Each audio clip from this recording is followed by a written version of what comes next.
Oh,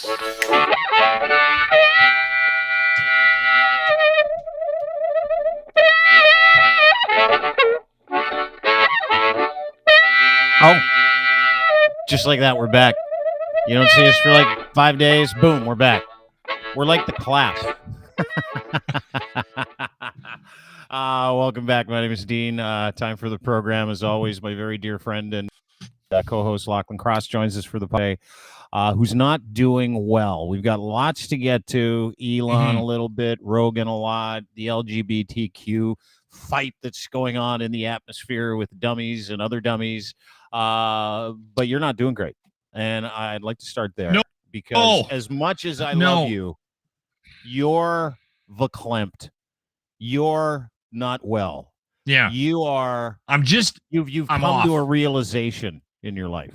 And I love it. Because no, I've big teddy bear I've move. known You got a this big teddy bear move coming up here. No, I've known this for a long time. This isn't a recent revelation. This is just new to you. You asked me how I was doing, and I told you. I said my wife's been away since the weekend, and I don't function well without her. Yeah, I make decisions that I probably shouldn't in the food and alcohol arena. Well, that's not bad. It's just food and alcohol you got a problem with. At least you're not making Tinder decisions while she's gone. No, here's the thing, and this will not come as a surprise to many, but my luck with the fair sex was never strong. Okay. My luck was never, and I didn't have a real strong game. So I found one that was remotely interested. I got to tell you something. None of the stuff you just said surprises me. Like none of it. Continue. Go ahead. Locked that shit down so that I didn't have to play games and dick around in that whole thing. I was never that guy, and it isn't all of a sudden gonna become me. Like I'm not going to all of a sudden become the hey Rico Suave. The wife's gone. Woo! I got game. Who wants a piece of this? You know the way you put it sounds like an unmissable opportunity. The way that you put that. Yeah. The ladies are just crushed too. Can't get enough. You know what? I don't function well without the better half, as they say. Well said. I don't sleep well. Yeah. I both the dog and I are depressed. We're wandering around here. Is we're not knowing what to do. Kingston a little depressed too? Kingston's a little bummed out. Yeah. He's not sure what's happening. Yeah, he's downstairs. He looks. I haven't even seen him on the couch. Usually, you can see his balls behind you as he's splayed out during the podcast. It's like the number one thing people talk about during our podcast is like, oh, good, Lachlan's balls again. But he's so stressed out, he's not showing the world his balls today. He's downstairs hiding from me. He's sick of me. He's like, where's mom? Shit. Yeah. Okay, so explain this to me. You're verklempt because the wife goes away. She's your better half. Is it a cooking thing? Yeah. Is it like is it a handrail thing? Because when someone's around that takes care of your shit, they take care of you as they take care of your shit. You probably do the same thing for the wife. However, the interesting part for me in this discussion is what you're doing that's making you depressed when your wife's not around. Like, do you have cable? Do you drink too much? Are you like, do you have no idea what time you eat? Do you lose all your bearings? Are you getting hammered on crazy moonshine? Like, what is it that you're doing differently when your wife's out of town as opposed to you being just so I know, just so we can work through this. Well, just so we can figure it out. Let's start with the drinking. Oh, okay. Good place. So when you are a grown man, and you have somebody you're accountable to, got it, someone that you care about what they think about you, right? And you've been with them for a certain period of time, they don't need to really say anything, right? Like if I wandered downstairs on a Tuesday with a beer at 11 a.m., she's going to give me a look that'll suggest that might not be the best idea, the best starting. When she's not around, I don't get that look. There's zero guidance. Hold on. What are you talking about? There's zero guidance.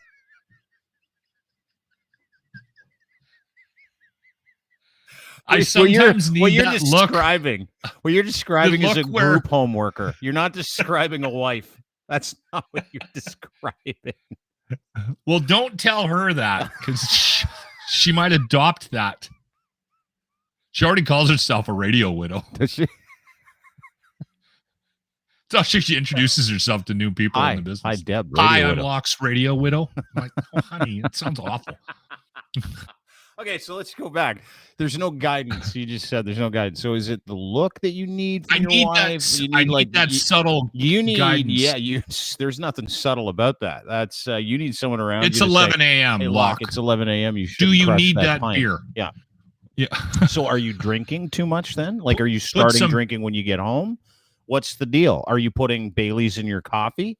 Are you not eating properly? Because that can happen too. Last time your wife went away, you ate 2 pounds of kielbasa and some Cheetos mac and cheese for dinner for 4 straight days. So, yeah. The eating goes downhill. I ate an entire bucket of what's that dip?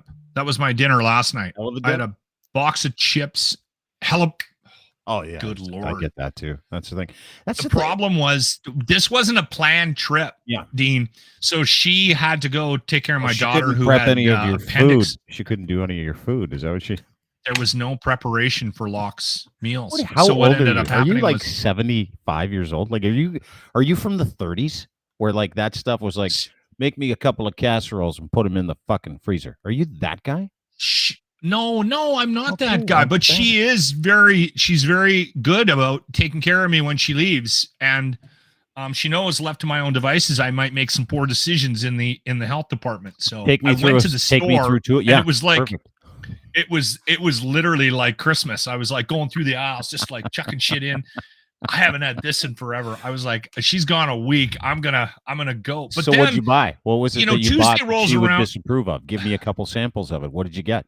Well, there was a couple of bags of candy and some chips and that bucket of dip.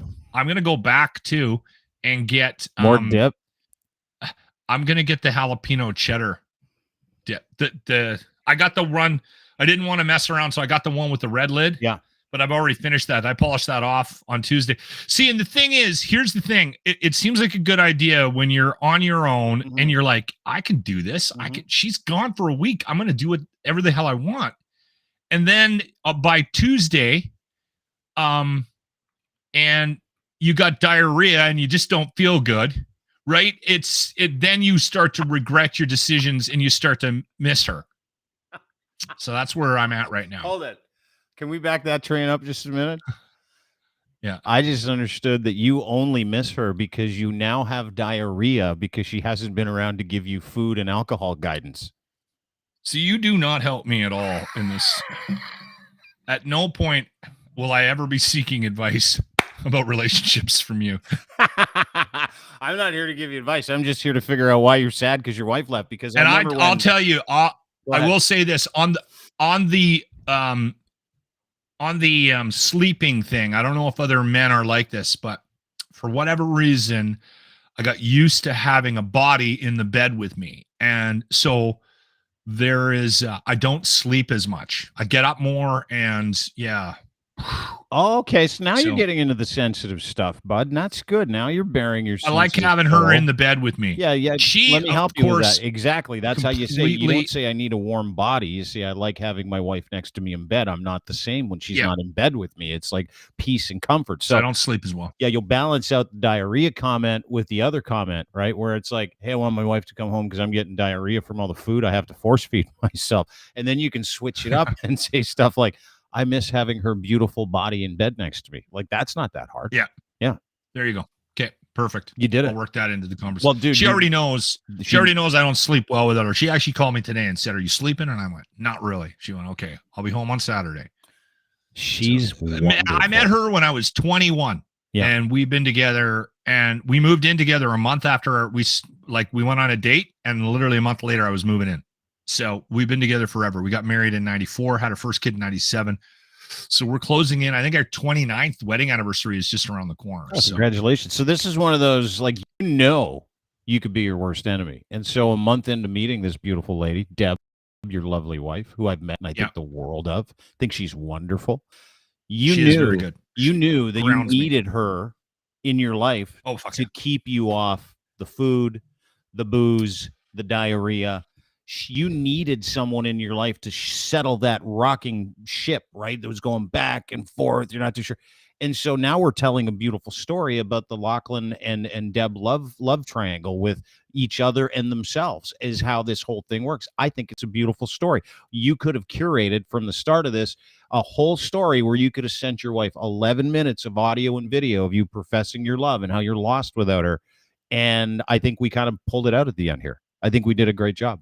Well, I will say this. There's a certain amount of time that you spend with somebody where they lose interest in what you do for a living. The beautiful wife does not listen to me. No, at all. Ever. She doesn't listen to my morning show, and there's a solid chance she'll never listen to this podcast. Well, and I'm okay with that. I'm going to take all now 11 minutes and 17 seconds, and I'm going to make sure it gets into her email account in the next 2 days. Just the good she'll parts. love that. No, just the good parts. Yeah. Just the good parts. Your husband has diarrhea because you're not there. That's what the tagline will be. Speaking of diarrhea, we got lots to get to. Apparently, people are pushing back against the LGBT community. We'll talk about that coming up in a minute. We'll finish off with a crazy video at a coffee shop. Yeah, it's weird. I just everybody's scrapping all the time. And for some reason, I don't know. You and I talked about this briefly before we started the show. For some reason, there are people that do content. And when I say content, I mean podcast. And when I say podcast, I mean Joe Rogan. There are people who want to continually open up a debate or have a debate with zero medical education, zero knowledge, with doctors about COVID and vaccines still. We're fucking 3 years through this. I'm exhausted by it. However, the Rogan stuff peaked over the weekend, and I'll tell you why. He had RFK on his show, RFK Jr., Robert F. Kennedy Jr., the son of Robert Kennedy, who got shot in the head by Sirhan, brother at the time of John F. Kennedy. So Kennedy royalty, if you will. He appears on Joe Rogan's show on the weekend. We're going to talk about the podcast coming up in just a couple minutes. Say what you like about Joe Rogan. Everybody shit all over me this weekend because I know this guy's game. Because I think it's ridiculous. The behavior is ridiculous. Everything that he talks about in terms of questioning, you can always ask questions. But I think at this point in time, anybody who wants to debate science with scientists that tells the scientists they're wrong probably isn't smart and probably is doing it for monetary reasons. Now, having said all that, Joe's entitled to do whatever show he wants. He's entitled to breathe whatever life into any subject he wants, and he's still breathing life into COVID, into vaccines, into conspiracy theories, and ivermectin, and alternative treatment. And hey, listen, I'm a fan of some alternative treatments as long as they're medically based. Again, let's put that aside. He has Robert F. Kennedy Jr. on his show last week. Did you listen? I listened to about 25 minutes of it. I know you listened to the whole thing. I want to get your opinion on it. I listened to the whole thing. Yeah. But it caused a stir because RFK is part of this defense league, this Christian defense league that has largely funded disinformation and misinformation about COVID when it comes to children, about COVID when it comes to vaccines, et cetera, et cetera. He's one of the biggest naysayers, the biggest disinformation and misinformation pushes, and there's a lot of money behind it. As a whole. Vaccines and this was before COVID too. Yeah, absolutely. Did his book come out during COVID or did it come out before COVID? During COVID. It was turned into a brand. It was turned into a brand of anti-science, anti-medicine. So RFK Jr., although apparently very well liked in all kinds of circles, this is his thing. This is his business. This is his premise in life right now is to warn people against all vaccines. And this is just another one of them. So 2 minutes and 20 seconds. We'll play this for you. This is the gist of the clip. Is Joe Rogan and RFK. They're going to love this. I love it when they clip the show. This is exactly what we were just touching on. Yeah. Here, Deborah. Locke really misses you. And then you send her the clip of me talking about how I have diarrhea. Because I've been she better get home soon. I got diarrhea. No, this is a clip and it is unedited. Then she misses the whole context of we moved past that already. Yeah. We moved past Deborah. So you're part of the problem. No, this is You're part of the conspiracy. There's a reason why. No, I'm not. This is RFK happening. And Joe Rogan. Okay. All right. I'll judge you after I hear the clip. Talking about talking about doctors won't debate Robert Kennedy because he's not a doctor about possible vaccination deaths, etc. Let's watch this together, shall we? Had anyone debate you publicly about any of these? Nobody will debate me. For 18 years, nobody will debate me. In fact, I've scheduled many, many debates, and I've asked Hotez many, many times to debate me. And I think you've asked him, here, why don't you debate Robert Kennedy? And he said, because he's a cunning lawyer or something like that. But I've debated Hotez on the telephone with with kind of a referee, and his science is just made up. He cannot stand by it. He can't cite studies. Well, he was trying to tell me that vaccines don't cause autism. I said, yeah, okay, and his daughter has autism, and he wrote a book. Yeah. But I asked my him. daughter didn't get her autism from a vaccine, but I've read that book, and there is no science cited in that book. It's just him saying, it didn't happen. And listen, I wouldn't wish that on anybody, and God bless him, and God bless that little girl, and I have nothing but good energy going to them, and but it's not. He's using her as a leverage to tell people there's no problem here. But this is my point, that I asked him what does, and he said there's there's environmental factors they're aware of. I go, what are those? And he couldn't cite them. Yeah. Like, how can you be so sure to say this definitely doesn't, but you're telling me there's a bunch of environmental factors that do cause it, and we're aware of those factors, but you're not aware of them, and you're an expert in this? Yeah. How is that possible? That's he's a health expert. That's the big question. That anybody who says it's not the vaccines, I'm like, okay, fine. But they don't want. If you say it's not the vaccines, people go, good. That's what I wanted to hear. That's what I wanted to hear. What is it? When you say it is the vaccines, people go, oh my God, I don't want to hear that. They don't want to hear it. And they get angry. They get angry at you, and they go, oh, tinfoil hat, conspiracy theorist. But the fact that no one will debate you speaks volumes, especially now. They can't say now that you're not popular. And what's crazy is that Biden now has decided he's not even going to debate anybody in the primary. Just picking my nose while I watch that because that's what it was worth. Did you pay attention? Well, can I say? Yeah, for sure you can. Go ahead. Can I say this? And again, I don't want to be put in a position where I like everybody's like, oh, he's defending Joe Rogan. One of the things that I said after I listened to it, because what happened with me is I'll tell you what happened with me when I saw Robert F. Kennedy Jr. show up on my feed. On my Spotify feed on Joe Rogan. And I don't listen to Joe Rogan as much as I used to. I listen to him when he has a guest on that is interesting to me. And I've tried to separate him and all the bullshit, right? Because it is what because sometimes I'm more interested in what the guest has to say and he gets interesting people.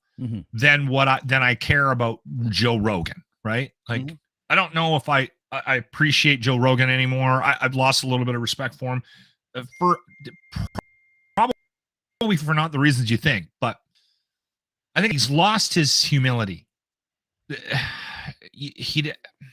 Anyway, he's become bigger. Who, Rogan or Kennedy? Too big. Yeah. Who, Rogan. Yeah. He's a blunt instrument. Yeah. At this point. Yeah. So anyway, but he gets interesting people on his podcast. And when I saw that, I was like, oh, they're gonna spend 3 hours talking about vaccines. But then I've been saying this out loud, and I mean it. I'm trying to keep my mind open to the idea that there's, how do I put this? I want to figure out why people get to a certain place, belief structure wise. Do you understand what I'm saying? Yeah. And you're touching on what you're touching on is a conversation I want to have, right? Like, We have spent 3 years just spinning in the spin cycle. Everybody telling everybody exactly what they think, what's wrong, what's wrong with you, what's wrong with your opinion, what's wrong with your views. Listen, there is a baseline of fact. And when you start talking about a guy who has got zero medical training, he's a lawyer, he's an environmentalist who has literally used his platform and his celebrity to start a business called the Children's Health Defense Fund because he is a virulent anti-vaxxer. He doesn't like any vaccines. And so this just if you would have listened to the whole thing, you would have heard why he got there. And that's why that's what I want to say. Yeah. What happens in the world that we live in, and both sides do it. You automatically dismiss the other side or the potential argument from the other side. Yeah, and you call them names, they're stupid, they're idiots, or this, or that. Everyone does it. I do it. Yeah. I did it. As soon as I saw it, I was like, for fuck, I don't want to listen to this. It's just going to be a whole anti-vax thing, right? But then I was like, you listen to it because maybe you'll learn something. And what I did learn is I learned how he got there, which I think is interesting. And I'm not going to sit here and try to regurgitate that podcast or Robert F. Kennedy Jr.'s story and how he ended up going down the path that he did. Becoming what I would do genius with no medical training. You know what? And the thing is, I again, you can listen to that podcast. If you can remove yourself from the idea of who he is and what he represents, and then just sort of listen to it from the perspective of, okay, how did this guy get here? Yeah. Right. And I didn't change my mind about vaccines, but I kind of understand a little bit now. People that hate them. Like you understand why people who hate them that would never get vaccinated, and why they got there due to personal experience that they maybe had or other people have had, which it's an interesting is what story. he talked about, in his story. And if you go listen to the podcast, which I suggest you don't, he goes through a litany of issues. I especially do if people are very anti Robert F. Kennedy. Like, honestly, I think part of it is, should. I suggest people don't, but part of it is, I suggest you don't if you are on the fence about anything. Like, if you are secure in who you are, your views, what you think about things, great. But here's where I get to all the time when it comes to this stuff. Because, listen, Joe Rogan knows what side of the bread his butter's on. And the butter for him is feeding this information to a group of hungry, angry folks who think he knows more about science than Dr. Peter Hotez, infectious disease expert in the United States, or Sanjay Gupta, infectious disease expert and ER professional from the United States. Any doctor that he's had on the show that doesn't agree with him, he placates from time to time. Having said all that, this is Joe Rogan's business, right? It's to act like he's curious, act like he's concerned, and say these are just questions. I'm just having a debate. But if you watch that clip, he's basically giving Robert F. Kennedy Jr. a massive free pass to say, I don't know why board-certified doctors don't interview you or debate you about your medical knowledge. Well, I'll tell you why they don't. It's because he's not a doctor and there's nothing to debate. Because Robert F. Kennedy Jr. is largely seen as one of the biggest vectors of propaganda when it comes to anti-science around the world and has been for 20 plus years. Okay? It's just a fact. Yeah. So this is a mutual arrangement that's very convenient for both. But having said that, let me say this about vaccines, because I don't give a shit if anybody's vaccinated anymore. I don't care. I'm at my place. Everybody's at their place. You and I have a very similar agreement and understanding when it comes to this subject, which is, hey, there were a bunch of things I didn't know when I was like, everybody should get vaccinated so we can get through this shit, because I just want to get through this shit because I hate this shit. We got locked down, all the things that everybody hated, the debates, the mass, forget it, don't want to talk about it, right? However, my eyes have recently been opened up to the idea, and I agree with the idea, that everybody goes through these personal experiences and they formulate this idea about what the world is, what it looks like. But when it maps you have your perspective. Totally. And I get that. Yeah. But if you live in that's why I'm saying, it's not a bad thing. not a bad thing at all. But if listen you live to in that somebody ignorance, else's perspective, you become hardened when you live in that ignorance, and then you get angry and full of resentment, and then you act out. And when you act out, that's when guys like me and guys like you have a problem, right? Listen, whatever you want to do with your body, whether it's a fucking vaccine or you want to get a haircut that has this giant tattoo on the side of your head that says screw you, don't care. Doesn't matter. Those are personal decisions. You do you, boo. As they say, you do you. However, when you think what you think is right for everybody else, and you go out there and you protest and you act like a tool, and then you go on shows and you're like, I'm going to, because this was the offer at the end of that show, Joe Rogan and RFK and Elon Musk all decided to gang up on Dr. Peter Hotez, who's not going to debate a lawyer about medicine, for fuck's sakes. He's not going to debate a podcaster and a comedian about infectious disease and vaccinology. He's just, it's a stupid game. And these guys, all they care about is somehow hanging on to the idea that they might be the white knights of their 11 million subscribers and all the other people who feel the same way they do. Yeah. And so when you live in that ignorance, you become that person, right? So they are those people right now.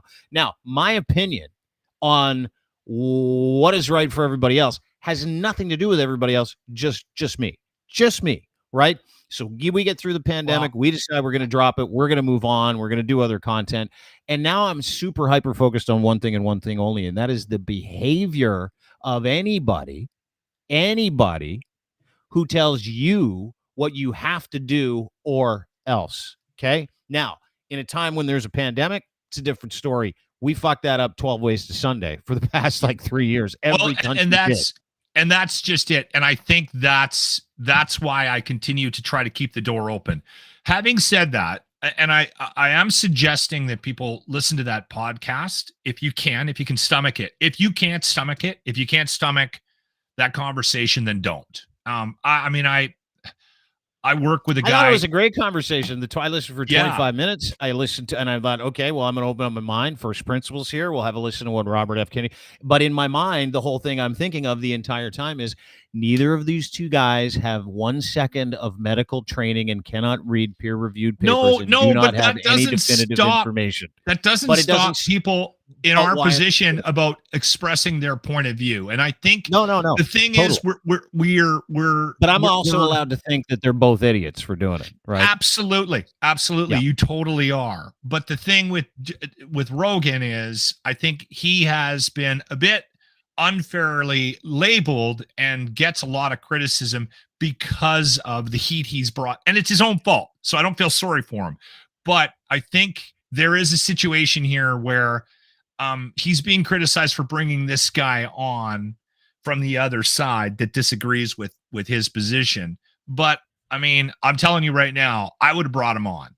I mean, the conversation would have gone a little bit differently, but I would have brought him on. He's running for fucking president. You know, right? The conversation was 2.5 hours about vaccines, and I understand that people are all riled up about that. Talking about running for president of the United States. But he's running for president, and Rogan got him. I'm gonna do it, right? Oh, totally. I'll tell you a quick story. I'll tell you that. Like, listen. There's two things at play here for me. One of them is I respect the game. Like, you know, when we talk about doing this job, you have to understand the game. Yeah. However, what he does with the game, and I kind of respect his riz too when he's talking about how this is really important. This is going to talk about this. We never get any answers. This is incredible. What he's doing is he's keeping the fucking money hose on. He's keeping the dream alive when it comes to the people that give him money and the things that he sells to people and all that. There's so much e-commerce behind his personality. Absolutely. You can be mad about it. You can be angry about it all you like. But I can also point out that his 11 million subscribers who hang on his every medical word as a comedian are probably just as dumb as him or dumber because they literally take their medical advice from him. But very successful. In no way is he a doctor. In no way is RFK a doctor. And here's the rub. This is the very interesting part. I've yet to see any, and they're all universities all around the world, all their medical universities, all the research centers, every single science, everybody that does science in the world with a degree, a real degree, disagrees with both of those guys. So whatever. I mean, you take it for what it's worth. Okay, well, I'll wrap it up with this. So I do a segment on the show, and it's for comedy, and it's called Dr. Locke. And I did one the other day about intermittent fasting, which I am very against. And I've commented on this multiple times on my show. And the thing is, I've sort of taken for granted over the last, I don't know, whatever, a couple of years that we've been doing this segment, that people are listening and they already know that I'm an idiot. So that's sort of my baseline start when I get into something. Like, okay, please, if you were listening to me and you're actually taking any medical advice from a guy that signed, who checked the doctor box on his scene card, and his scene card says Dr. Locke, and then he decided to do a segment on a show called Dr. Locke, then that's on you. So anyway, we did this thing on intermittent fasting, and I started talking about how I think it's stupid and how I understand that it might help with weight loss, but your fucking brain needs constant food and energy. And I am basing my decision on intermittent fasting not being a good idea on a couple of personal experiences where I saw people's personalities change that had been doing it for a long period of time. And we just, yes. Really? I legitimately, with intermittent fasting, people get weird. Their personality change. Is it because they're hangry? What's the deal? Listen, I'm not going to sit here and call out names. Is this science or is this your personal opinion? Absolutely. There's no fucking science in this. So I'm on there because I saw a story about intermittent fasting and how it might not be the be all end all. And so I was regurgitating this information like I'm the expert on Dr. Locke, being funny about it, did a segment. We get a text from a guy who is a professional nutritionist. Starts with, I love your show. I find you guys very entertaining. But I find it also disturbing when I hear Lachlan giving any kind of dietary or medical advice on the show. And I would suggest you read some books. And then he starts trying to defend intermittent fasting, right? Because he belongs to the intermittent fasting cult. So I said to him, well, come on then. And he wouldn't come on, which I understand. And then so I did a follow-up break where I said, first off, I haven't read a book in 25 years. I'm not going to fucking start now. There's TV. Why would I read? And secondly, and then I doubled down. And I said, intermittent fasting is stupid. Yeah. It's a dumb idea. If you're doing it for weight loss and it's working, fine, and you're at your last wit's end and you need to lose some weight, which is, I mean, to me, for 3 hours solid a day and don't eat outside the time frame, and you might be okay. Yeah. That's what intermittent fasting is. But I'm telling you right now that I don't personally, based on my experience with people that did it, I don't think it's healthy for the noggin. That's not just my noggin, but their noggin. That's diet related. It is. But here's the thing. Here's the thing. The hypocrisy of this is that we're judging Rogan for doing something very similar. And I guess maybe I'm handling it a little bit differently in that I admit that I'm an idiot. That's where Rogan has lost the plot for me. You will say stuff like, listen, don't quote me on this because I'm a moron, but it looks terrible. The whole intermittent fasting thing. I know some people that went nuts when they were doing it. Not for me, I don't think. Like, you would say something like that, but you would also preface it with, I'm not a doctor. I'm not interested in being a doctor. I only play one on Thursday nights at home with the wife, like that kind of stuff. However, Joe Rogan is not doing that. Joe Rogan is pretending, as are other people, pretending to know something about medicine that all the doctors in the world, all of them, missed. But the thing that I want to point it out was that the guy that's the professional nutritionist who was driving into work to give people advice about how to eat and live a better life, a healthier life, was bothered by my advice to my listeners, our listeners, because he's worried they actually listen. And see, that's where this thing gets interesting for me, because I stepped away from that and I went, do people actually pay attention to me? Like, I've been trying to get Jimmy to stop drinking. The tide has changed. Like, people don't believe doctors anymore. They would rather believe you. Like they would rather, like they could go to their doctors. This is the world we live in right now. And I have friends like this where you could go to your doctor and the doctor will say, you should stop smoking. And they'll go, I don't know if I want to stop smoking. I'm going to go ask my friend who's 30 years older than me if he's got any health issues. Have you stopped smoking? No, I don't have to stop smoking. Everything's great. I love smoking. We should just keep smoking. And everybody's like, fuck, okay, I'm going to listen to you, not the doctor, because it doesn't align with what they want. Right. And that's what we're talking about here. We're talking about people that hear news from a professional and go, I don't think I like that. So I'm going to go to the internet, or I'm going to go to Joe Rogan or Robert F. Kennedy. And I'm like, you know what? I'm on your side because it's something I don't like. It's not based on any information, much like your thing about intermittent fasting is not based on anything you've read or decided to research. Based on people that did it that I don't like. Yeah, exactly. Right? Like, Here's the other thing. Because he also alluded to the fact that I was giving drinking advice. And that he had a problem with that. You give great no. I've been trying to tell Jimmy to stop binge drinking because I said to him, I think that's the worst thing you can do to yourself. So take your 45 beer that you drink in 3 days and spread it out and drink it through. And literally someone texted the show that said, my husband took that advice and has been doing that now. So now instead of drinking an entire bottle of rum on the weekends, he's been spreading it out and he drinks the bottle of rum in a week. And I went, he's going to live longer, Kathleen. That's the worst advice I've ever heard in my whole life. It's awful advice. And I can't believe people do it. But for your point, people are listening to you. Like that's medical advice. You're giving people medical advice online. On the radio, and they're taking it from you because they trust you. That's my point. And there are a lot of people out there whose views align with. I'm sure you do, and I think it's spread out your toxicity. Yeah. Spread it out. Like Jimmy's make it last longer. Never get cleaned up ever. Keep that poison in you. Prolong it all the time. Make sure it lasts the whole week. That's what you're doing. If you're gonna shock your body, do it consistently. Right? No. Yes. Sure. Yes. Do it consistently. Hold on. Let me ask you a question. Do you think it's like if I drank a bottle of rye every weekend? How long do you think I would last? What do you mean last? Like physically, how long would you last? How long do you think it would take 10, 15, 20 years to kill me? Like, let's say I started that this weekend. Every physiology has like everything to do with it. So if you're a binge drinker and your physiology is not conducive to binge drinking or to alcohol, but you binge drink on weekends, I mean, there are a number of factors, but they say there is no redeemable quality, no nutritional value at all in alcohol. So it doesn't matter if you're putting it all in your body at one time or if you're spreading it out over the week, you're still putting the same shit they clean medical devices with in your body at an alarming rate. So whether or not it's binge drinking on the weekend or whether or not it's drinking all week, I would say a bottle of rye a week is bad.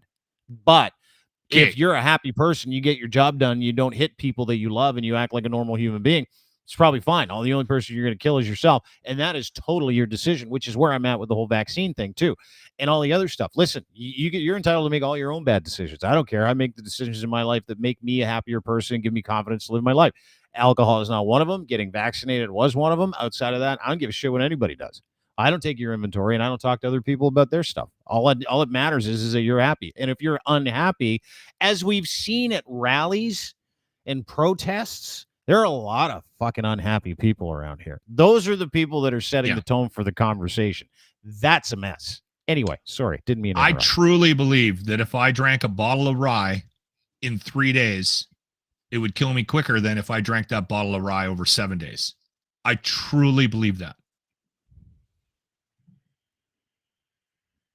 Maybe. I'm not a doctor. I can't answer that.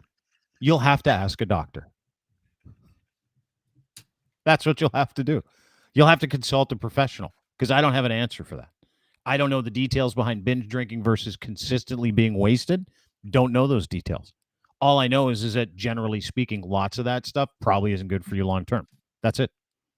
I'm not suggesting it's healthy for you to drink it over 7 days. I'm just saying it's better for you. Spread out the toxicity. That's going in my book.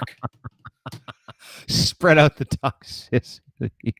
I'm gonna write a book about how the tide turned in 2023. Have you seen the? It's Pride Month, by the way. We're supposed to have Douglas Connors on from the True North Eager Beaver, our very dear friend, member. See of the beaver or the muskrat? He's Mr. Beaver. He's Mr. Beaver. Paul's Mr. No, there's no muskrat. It's a beaver, and it's a Why don't they have a muskrat? They Send Paul a note. Maybe they do. I don't know. I think Paul might have one, but I don't think it's for the show. I think it's in his pants. Different. Yeah, I think it is. I've seen him naked. He has a muskrat for sure. Actually, might be a llama. Anyway, we're supposed to have him on. We're supposed to talk about Pride Week. And because I've been shocked at some of the shit. Have you been watching like the rallies and the protests and like the nonstop protests between groups of people, anti-gay flag people and the pro-gay flag people? Have you seen the LGBT? It's all about the flag right now. 2023 is about nothing but the flag.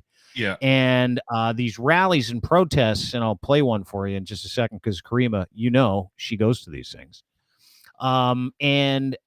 I, for the first time in my life, I have seen people pushing back against the LGBTQ community as a whole, which was certain death.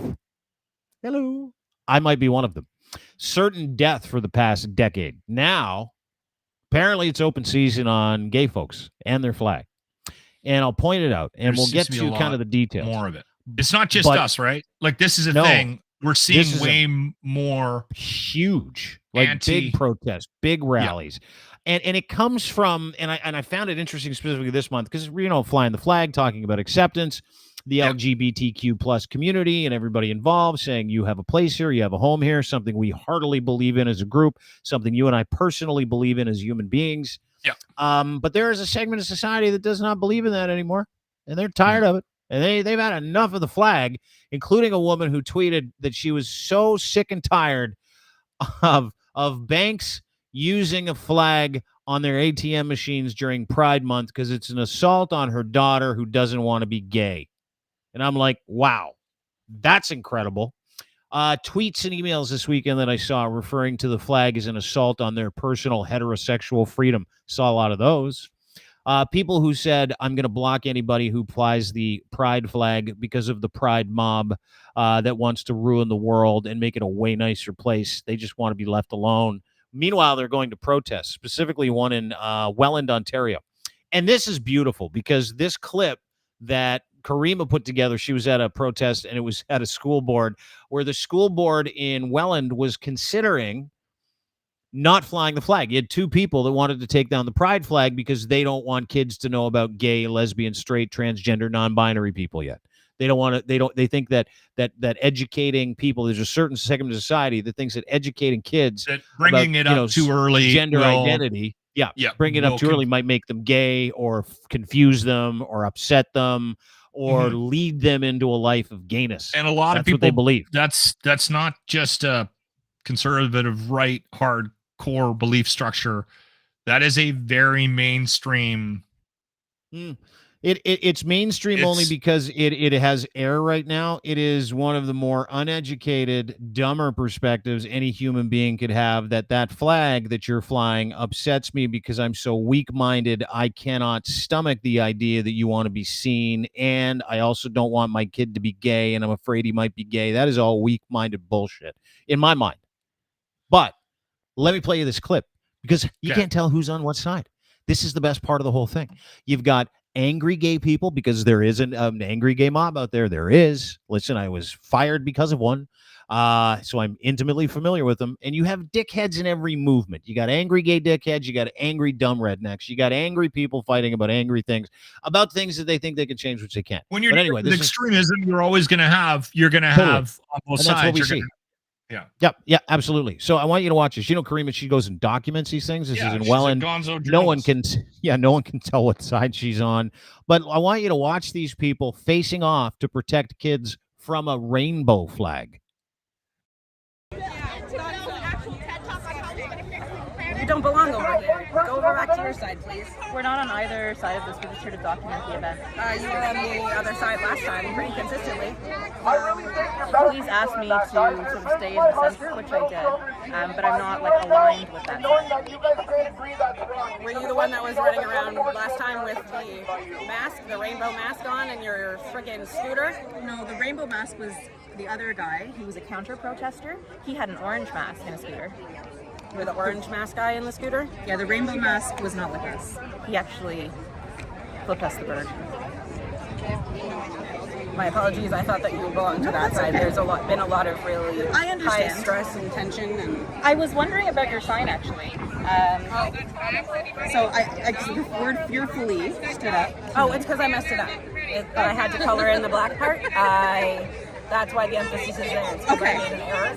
Okay, I thought it was for emphasis, but that's fine. I'm not familiar with that song or what it means. So basically it's praising God because you are made exactly as you are, and you're praising God because God made you, knew you before you were born, knew exactly what kind of journey you're going to have.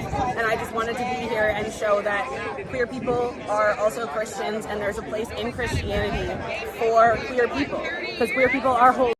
Isn't that nice? Isn't that nice? She's like, yeah, there's a place for me being gay in your religion. I thought that was really sweet. But what you notice too, whereas a fence in the middle and on either side were the extremists from both sides of the movements, right? Yeah. You had the extremists on the right who think that they're holy warriors protecting kids from drag shows and LGBTQ training, or they think they're being groomed into being into the LGBT community, so they don't want it, including this gentleman who was very, very upset that they wouldn't let him into the school board meeting for a vote on the flag not being flown because he's very afraid that his kids will be turned gay if someone teaches them about gender ideology. Let's watch this. They want photo ID to go into a government building. I respected you for that. It's illegal. What the fuck's wrong with you? Okay? This Then is don't not give what me you your want it. You brought it. You. Bullshit. Remember, see that badge you got on your fucking shoulder? You fucking piece of shit. I got broken back too, okay, bud? You're a fucking goof. What you did was You belong wrong. on the What other you did side was of that wrong. uniform. You You're probably supporting are the one grooming of of children by these being here. pedophilial You're fucking fucking diddlers. disgusting. What, am I pissing you off? Trust me, try giving me a go. You won't fucking make it. Keep in mind, there's a school board meeting about a flag.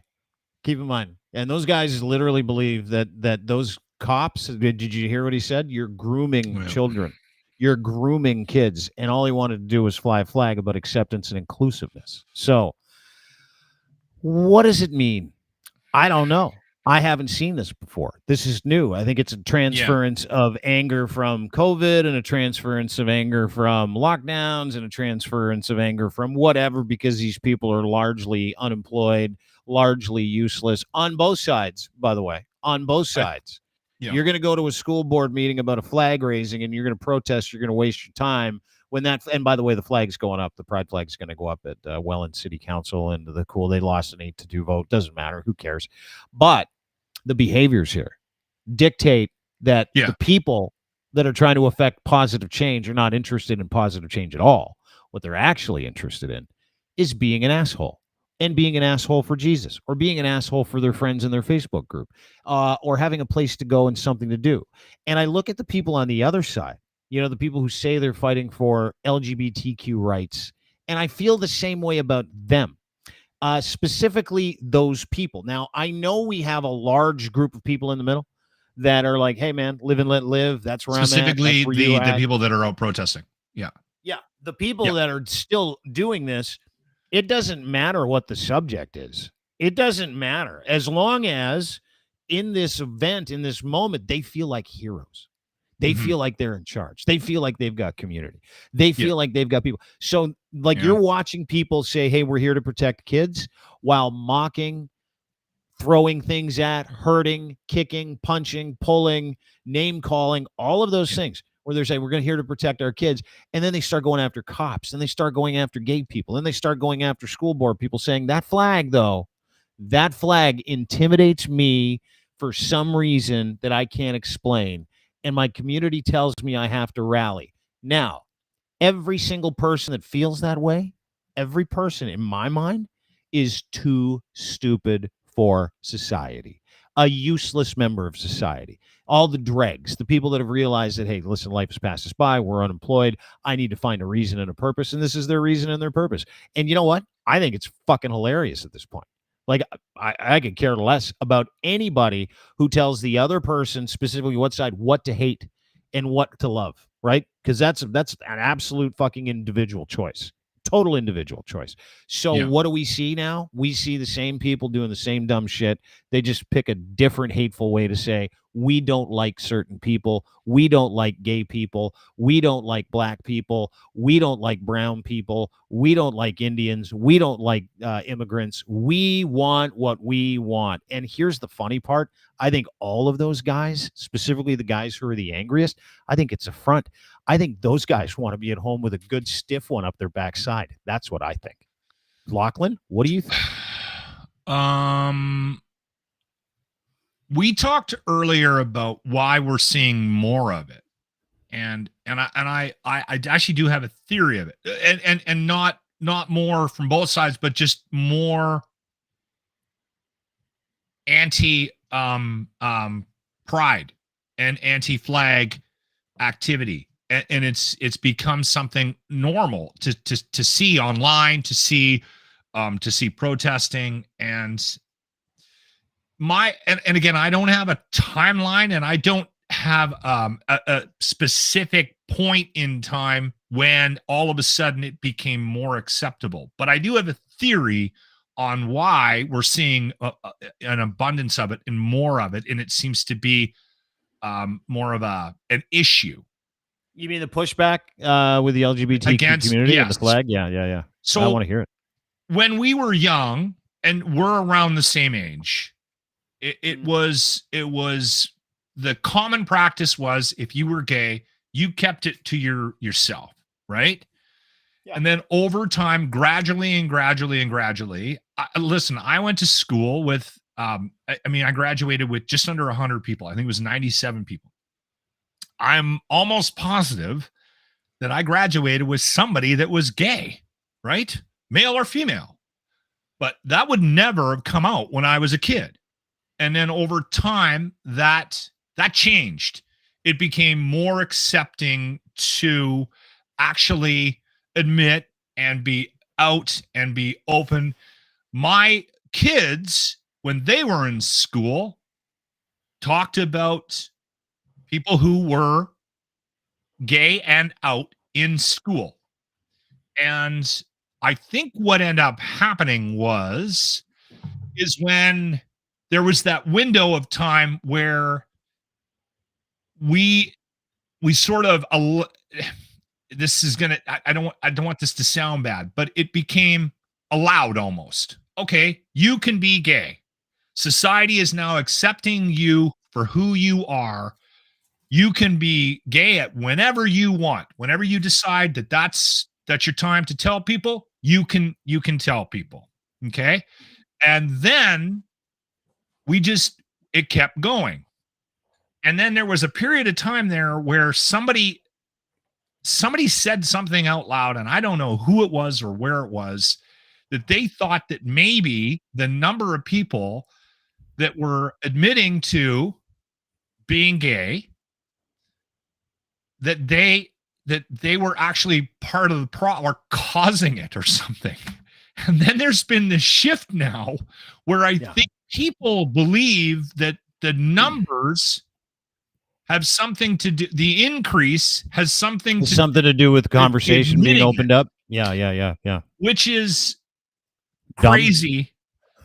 But now people are saying we need to stop the conversation. We need to go back in time when it wasn't talked about, because because they think that it's being might groomed. Make them gay. It might make them gay. So I think, and there's actually people that believe that. And so it's becoming something that people say out loud.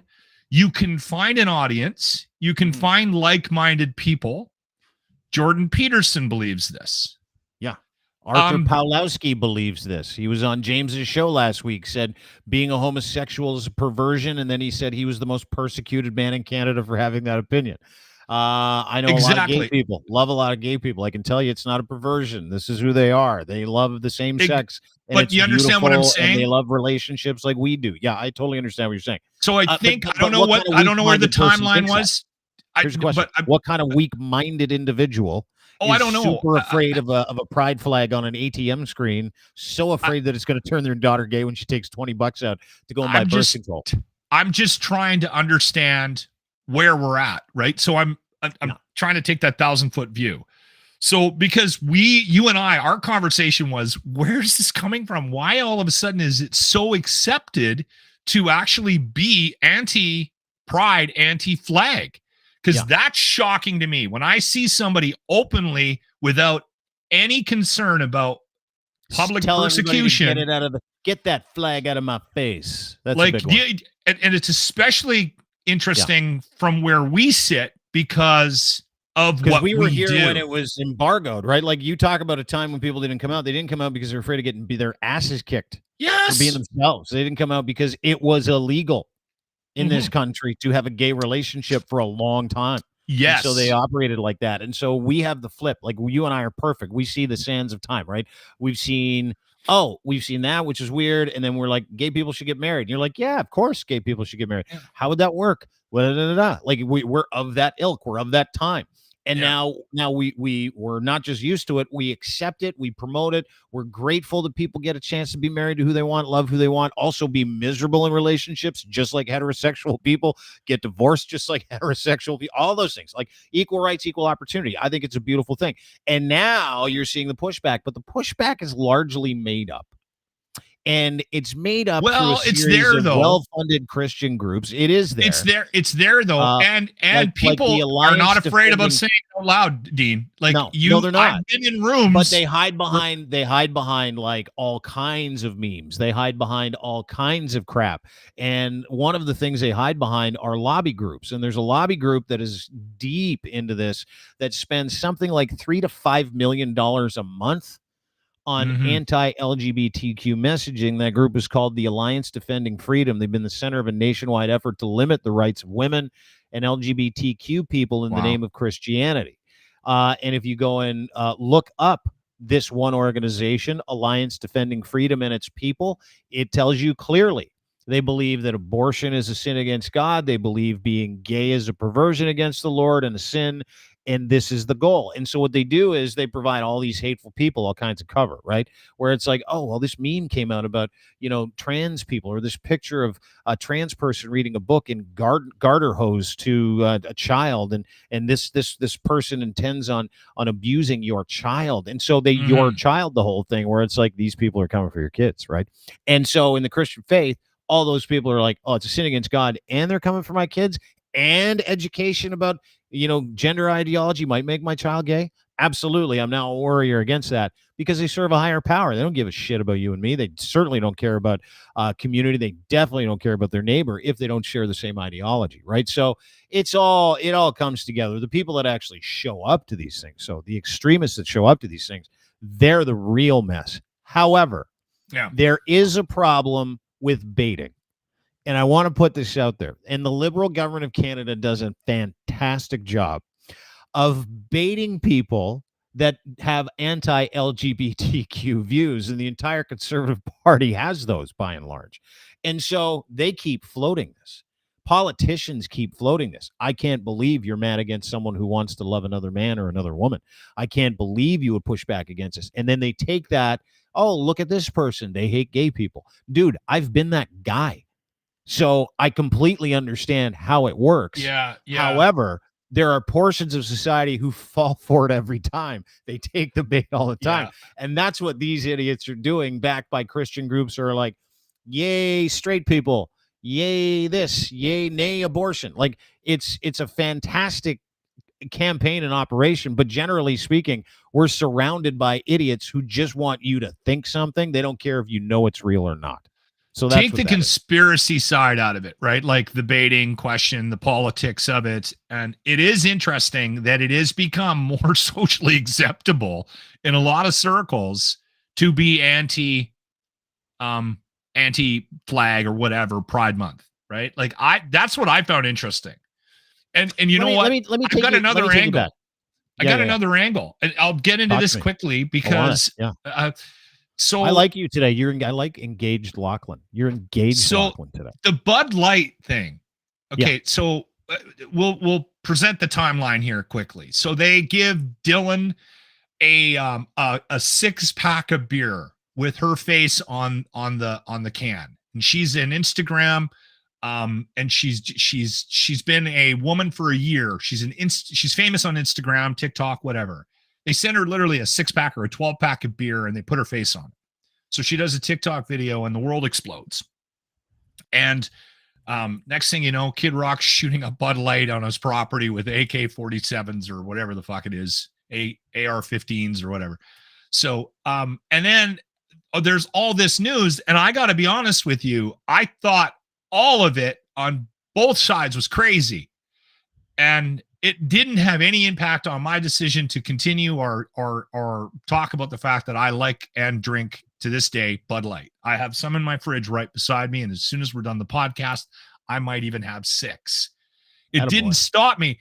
And then when I started seeing stories about how the share price was going down, I was still thinking to myself, this has got to be fake. Who in their right mind is upset about this and is going to not drink Bud Light because of this? This is ridiculous. This is so dumb. It's not even funny. People can't be that silly. And then I've been out a couple of times, and I've literally I've ordered a Bud Light, and I've had it with me in a bar in a public situation. And I've had people come up to me and go, "Hey, what's with the Bud Light? You like cock now?"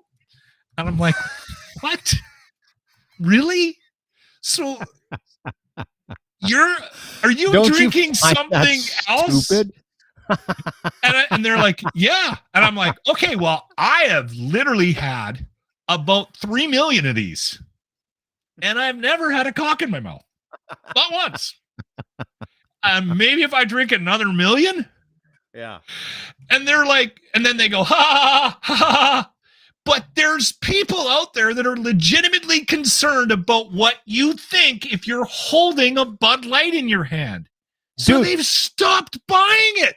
Yeah, it's happening. They're embarrassed. You know why? Is because there's a whole bunch of people that got activated who are like, I'm going to make fun of anybody that drinks one of those because that beer makes me angry because I'm an idiot and I get angry at inanimate objects. But I couldn't believe that was actually something that, and we'll take it one step further. We can get back to where you were going, but there's now a conspiracy theory that was started by some of the ex-employees because they've actually had to downsize and consolidate Bud Light, and people have lost their jobs. Now some of the employees are speaking out saying that it was done on purpose because Anheuser-Busch is now owned by I think it's a Brazilian company, not an American company, and they didn't like the fact that Bud Light was still the #1 beer in the world, and that they did this on purpose to disintegrate the brand in North America so that their brands would get higher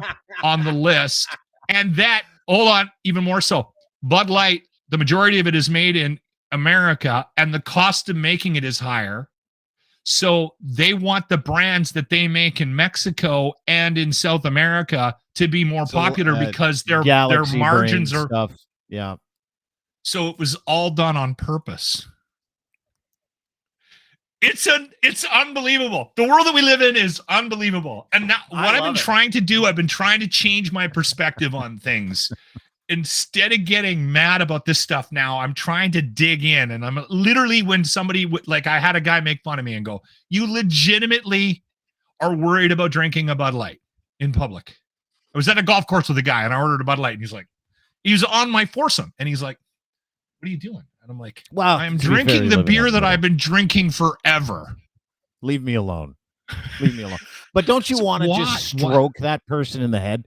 Like No, I the don't. way I look at people that take issue with things that they can't control, right? Like that's what it comes down to for me is when someone decides they're going to be a warrior and fight against something they can't control, I have zero respect for that individual, like none. Right. So when you start telling me something about, what I need in my life, I'm like, dude, you don't know my life. So I can't, whatever you say is just a joke. Doesn't really matter. Right. But when someone tries to tell you that your values and your virtues are off and you're wrong and you're a terrible person, or that drinking a certain beer because that beer was given to a trans person once as a promotional item might make you gay. My God. And here's the other thing. You're an even weaker idiot, like just a softy, if you stop drinking it because you're afraid about what other people are going to say to you. I'm afraid. Really? You're afraid of words? You're afraid of some redneck saying, can't believe you're going to drink beer that turns kids gay. Really? You're afraid of that? You're afraid of that conversation? To the point where people, I guess, a lot of them, where Bud Light had to restructure, as you pointed out, because of the decision they made to sell a beer or put a trans person's face on a can. Like, it's wild to me. And none of those people, it's unbelievable to me. And they give, and here's the thing: every single one of those people, they give away their brains for it too, right? They give away their brains, their reputation. They go to protests and rallies. They spend hours tweeting about it, getting angry about shit. And you can blame Kid Rock as the saucy sea witch would like us to do. I don't care. I laughed out loud when I saw that video. Individual. Like, you're such a moron. Hit one beer. There's some dude on the other side shooting fireworks and other guns at it because he's a terrible shot. That's why I laughed. But like, if you're that angry at an inanimate object or a flag, there's a major problem in you. Like, that's something you have to figure out. Well, you need to do some serious soul searching. If a flag or a beer or someone in fishnets who may have a wiener really rocks your world on the way by, where you're like, I can't stand for this anymore. That person living their life for that flag there and all this other, but like even the F Trudeau flags, right? I find those incredibly offensive. And these people that are going to the rallies saying they're there to protect the innocence of children show up with a whole bunch of fuck Trudeau flags. Yeah. And I'm like, I'm assuming these kids can read, right? They can see that you're not there to protect them. They can see that you're a giant moving, rolling hypocrisy with flags. Like that's what blows my mind. What bothers me more about the world that we live in right now is the lack of ability to realize hypocrisy. I realize it when I do it, and I see it in other situations, and it drives me insane. That's what gets me wound up right now. If you have a certain opinion and you have a stance, whether it's about the Bud Light I'm drinking or about transgender kids book readings at Boston Pizza, all of that is just, to me, it's noise. But your lack of ability to see your own hypocrisy or see your organization's hypocrisy drives me insane. It just it's a lack of self-awareness. Crazy, right?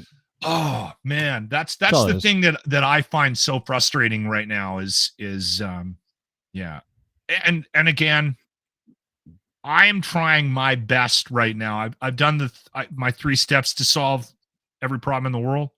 1, figure out who you are. 2, get comfortable with that person. 3, stop worrying about what everybody else is doing.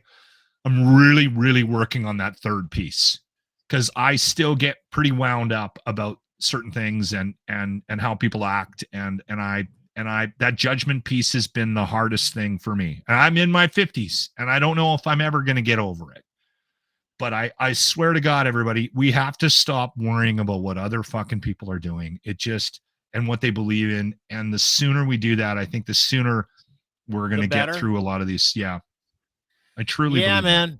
Yeah. I mean, we're in that age where everybody wants to fight everybody according to the things that they think is right for everybody else, right? Like that's kind of the mess that we're in. And you can take all the other, pain points out of it. You can take all the other issues out.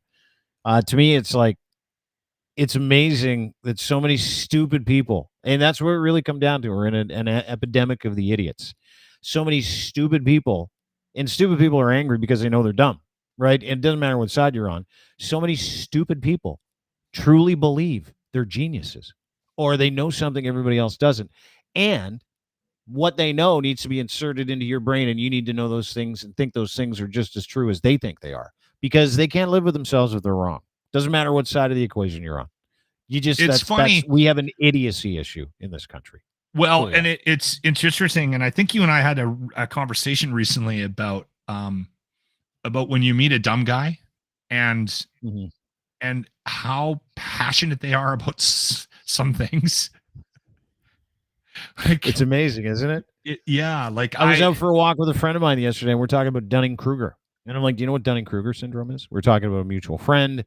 I don't know what it friend is like hardcore anti-vax, and we're talking about Dunning-Kruger syndrome. Dunning-Kruger syndrome is when a stupid person has one little snippet of knowledge, and they pimp that whole thing out like they know everything, when they really know nothing and have not been included in anything and have no education in anything, but they're so sure that they'll ride that whole nugget to the death. That's the whole idea. Like, listen, I'm the rightest person in the world. I know this.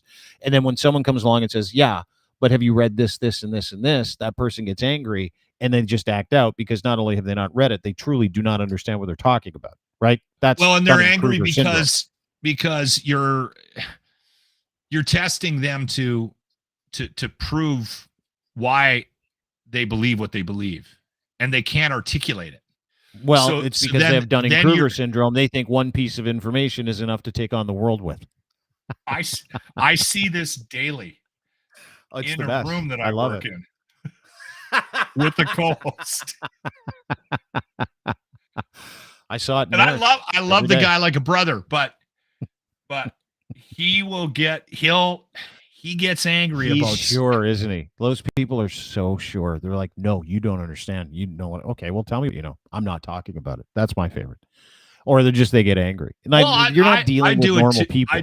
I do it too. I get angry. I know. When I get tested about things you don't understand, like a square peg in a round hole, like a kid doing that game, sitting there in a toddler room going, I do it all the time. So square peg won't go in the round hole. Well, that's so. What is it? The wrong peg. Cunningham or Dunning-Kruger? What? No, Dunning-Kruger. Yeah, Dunning-Kruger. Yeah. Okay, I have that Dunning-Kruger. Dunning-Kruger effect, or Dunning-Kruger syndrome, cognitive bias, whereby people with low ability, expertise, or experience think they're geniuses. Like, it's literally like the actual term. This is why I fight with listeners all the time when they call me out on my bullshit. Yeah. Zero. Yeah, exactly. Because you're wrong and you have Dunning-Kruger and they have Dunning-Kruger, and everybody's like, what, who's got Dunning-Kruger? Some research also include the opposite effect for high performers, tendency to underestimate their skills. So there's a reverse Dunning-Kruger. Yeah. Usually measured by comparing. My name's not Dunning-Kruger, but I know the guy. Yeah, that's the world we live in. It's like Dunning syndrome, where so many stupid people are firmly convinced they know exactly what's right for themselves, and that means it's got to be right for you, because they would never believe in something stupid for themselves, and they take that little piece of information that they've literally plotted their entire life by, and they're like, "What are you talking about? I'm wrong. I live my life like this." And you're like, "Have you read this book?" And they're like, "I don't read." And you're like, "Well, that might be part of the problem." I just told a story about where I told a guy. First off, that was the first thing I said to him. I'm responding to his text on the air, and I'm like, I haven't read a book in 25 years. I'm not going to start today. So save the book. Keep it. It's just going to collect dust. See, you have Dunning-Kruger, but you're open to the idea that you're also self-aware. You have self-aware Dunning-Kruger effect. Yes, I'm a self-aware idiot.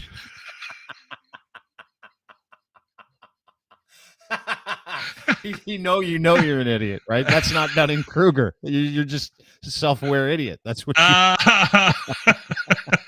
that's also a t-shirt. Self-aware idiot. Let's make one. That's it for us today. That is my friend Lachlan Cross. 957 Cruise FM in Edmonton is where you can find him every single weekday morning. 957cruisefm.ca, host of the best rock and roll radio morning show in this beautiful country. Follow him on Twitter it's true, at Lachlan Cross. We'll see you Friday. Yeah. Maybe. Yes. We'll figure that out. Friday I can do 2:00, and that'll allow me to go to yoga to sweat out some of the toxins I've been ingesting into my body for the last week. Before your wife gets home, what are you having for dinner tonight, by the way? What are you doing? Tell me. Well, I was thinking of what's on. No. Just tell me what you like. You say you don't know what you're going to plan tonight because your wife's not in town. I want to know what you're going to do tonight. Like unabridged. Wife's not in town. You can order anything. You can drink anything. What's on the menu? Okay, well, I have already had a donair because my wife won't let me eat donairs for dinner. So I did that Monday. Like that was like one of the first things I did. And then last night I ate a whole bag of chips and the hella good dip or whatever. The whole bucket.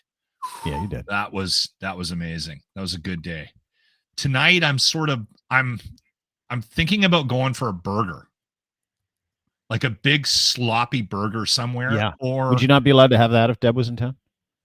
No, she would. She's a burger girl, but she would want to pick her spot, right?